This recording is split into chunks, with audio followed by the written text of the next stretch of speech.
giving, graceful, caring, generous, devoted, amazing, treasured. The definition of grandma.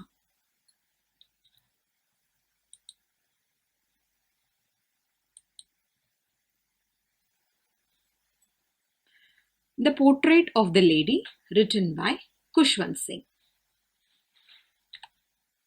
Synopsis. Introduction. About his grandmother, about their friendship, Kushwant Singh left his village, the sore relationship, Kushwant Singh's abroad trip, the end of his grandmother, conclusion. Introduction. Kushwant Singh, a news person and also a writer, a prolific writer in English, and also he has written on Indian themes. Train to Pakistan was his first novel written in 1956. In this novel, he has dealt with the partition problems. He shares his memories of his grandmother in this essay. He shares his past school and college days when he was with her. He shares the caliber of his grandmother in this essay in a very complicated manner. Caliber means the quality of someone's character or the level of their ability. In memory of grandma, the trunk of my tree, I live as her legacy. About his grandmother. The grandmother was an old woman with a wrinkled face. The author had always seen her like this for the past 20 years. She appeared to be so old that he could not imagine her being young and pretty, someone who had a husband. She was short, fat, and slightly bent, which means stooping. The author had seen his grandfather's portrait, an old man hanging above the mantelpiece in the drawing room with a turban and a long white beard covering his chest. A grandma is both sword and shield.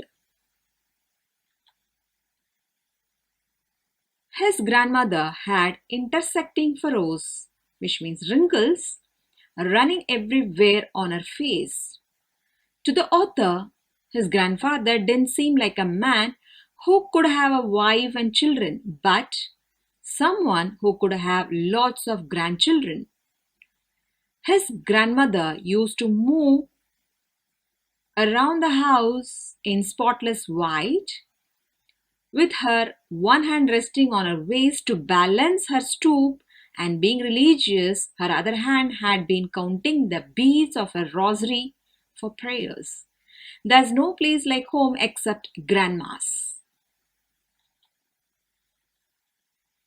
About their friendship. His parents left him under the loving care of the grandmother, and then they moved to the city to bring up their standards of living.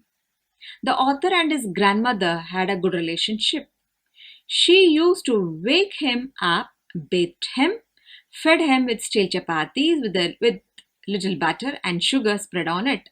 Grandma. A little bit parent, a little bit teacher, and a little bit best friend.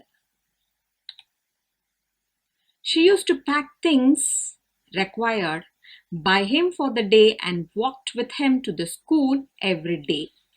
She used to visit the temple that was attached to the school. She had a routine of reading the scriptures. The author, along with other children, sat on the veranda singing alphabets and morning prayers taught by the priest. They both used to come back home together with the stray dogs roaming around as his grandmother would carry the stale chapatis to feed them. A grandmother's love is forever and always. Kushwant Singh left his village. Soon, the parents of the author who went to the city to settle in and called them. As they reached the city, his relationship with his grandmother took a turn. Though they shared the room, there the bond grew apart. He started going to an English medium school and by motor bus. She no longer accompanied him to the school, and there was no longer stray dogs who roamed around them while walking back home. A grandma's love feels like nobody else. She, however, used to ask him about day and what he learned. She didn't understand anything as everything was in another language, which she couldn't understand. She was unhappy about the teaching as it was not about the prayer and the God. She didn't approve of any syllabus that he was studying because she thought that they did not teach him about God but and the scriptures.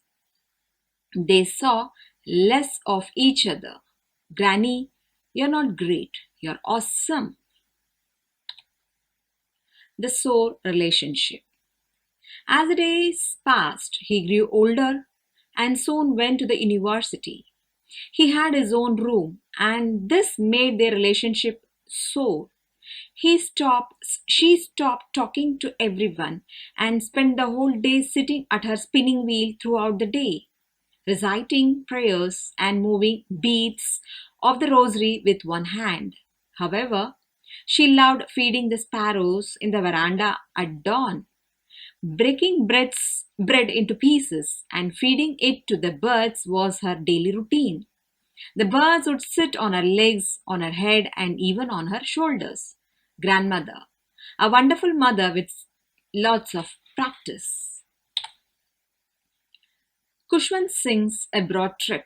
Soon, the author decided to go abroad for further studies, and he was very much sure that his grandmother would be upset thinking that he would be far away from her for many years. She came to the railway station to leave him off. She was not sentimental, continuously recited her prayers, her mind lost in prayers, and to his surprise, she kissed him on his forehead before the journey, which made him think that it would be the last time for him to see her. Grandmothers and roses are the same. Each is a god's masterpiece with different names. The end of his grandmother.